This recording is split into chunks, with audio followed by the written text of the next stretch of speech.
daripada Tabrani, Rasulullah sampaikan, barang siapa membaca Al-Quran kemudian dia berusaha menghafalnya, mungkin karena dia bodoh, hari ini misalnya dia dapat 3 ayat, untuk dapat 3 ayat ini susah, kemudian dia besok dia menghafal lagi 3 ayat, itu 3 ayat yang dihafal kemarin Pak hilang, lupa. Besoknya lagi terus. Begitu juga seterusnya. Sehingga seumur hidupnya ketika menghafal Quran, ayat yang dia hafal tidak cukup 1 juz. Padahal dia setiap hari menghafal Quran. Tapi kita lihat hadis Nabi Muhammad SAW. Nabi katakan, barang siapa membaca Al-Quran kemudian dia berusaha menghafal Quran, walaupun dia tidak hafal Quran di dunia ini, nanti di akhirat Allah panggil namanya Fulan bin Fulan, dipanggil oleh Allah, dia digolongkan orang yang hafal Quran. Sehingga ketika dipanggil oleh Allah Subhanahu wa taala, wahai Fulan bin Fulan, bacalah Al-Quran, maka dia mengatakan, bagaimana saya membaca Quran ya Allah? Semasa hidup saya memang saya berusaha menghafal Quran,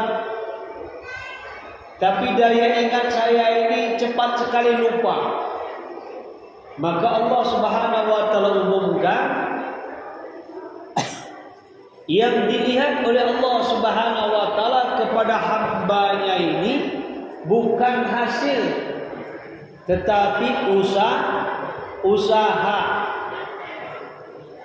Siapa yang berusaha menghafal Quran walaupun tidak hafal Quran, di akhirat kata Nabi dia dibangkitkan bersama orang yang hafal Quran.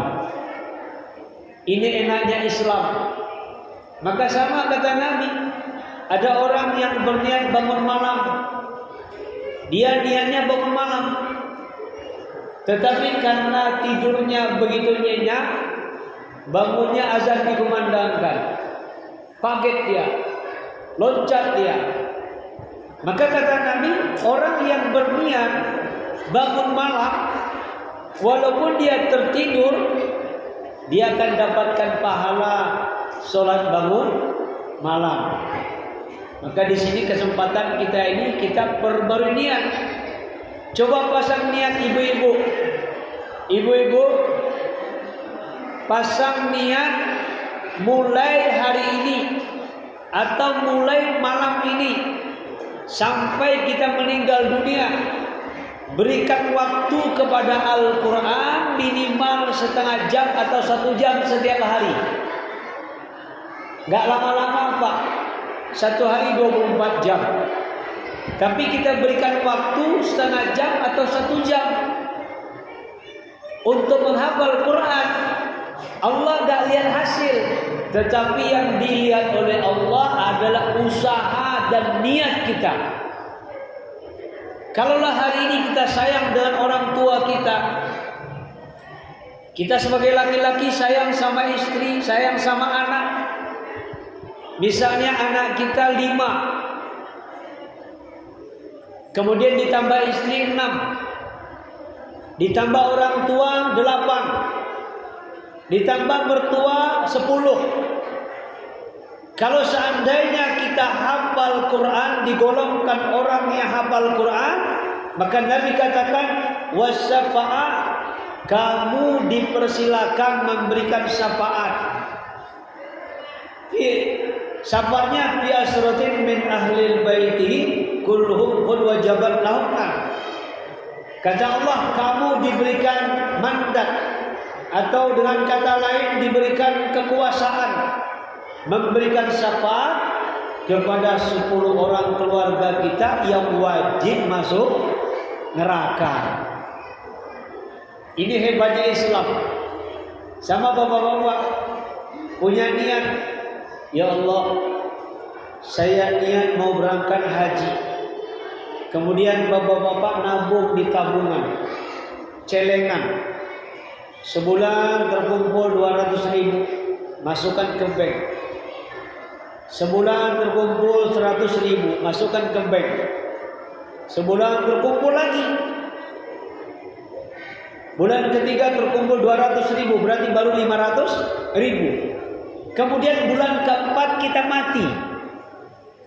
Kira-kira Pak Suhaimi, Ustaz, orang yang berniat berangkat haji, setiap bulan dia nabung sampai 3 bulan, bulan keempat dia mati. Kira-kira orang ini dapat nggak pahala haji? Dapat nggak? Dapat pahala haji. Kita ambil contoh. Ada dalam kitab diceritakan ada satu keluarga tukang sol sepatu. Tukang sol sepatu. Jadi suami istri ini rajin nabung. Rajin dia nabung. Kemudian satu ketika ada tetangganya minta tolong. Emergensi lah, minta tolong minjam uang. Maka suami istri ini dia pinjamkan uangnya tadi. Kemudian pada hari itu, hari tasyrik atau hari haji, itu diumumkan tahun ini yang haji mabrur hanya 6 orang. Kata Allah Subhanahu wa taala, yang 6 orang itu si fulan. Kemudian yang 1 orang enggak ada. Kata malaikat, ya Allah, ini mana yang 1 lagi? Kata Allah Subhanahu wa taala, yang 1 lagi dia berada di rumah. Berada di rumah.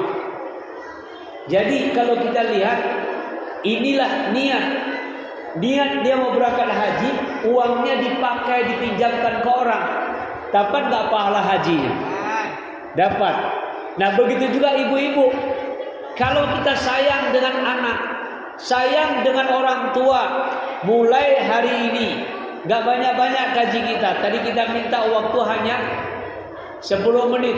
Sekarang nih waktunya 9 menit. Nggak banyak-banyak. Tetapi walaupun sedikit, kita bagaimana di rumah ada niat untuk menghafal Al-Quran. Berikan waktu setiap hari pokoknya. Masa untuk ke pasar, untuk ke kantor, Pak, kita setiap hari mampu. Masa untuk Al-Quran yang mulia, Al-Quran yang akan mendatangkan pertolongan kita nanti di akhirat, kita gak ada waktu. Semuanya insya Allah ya.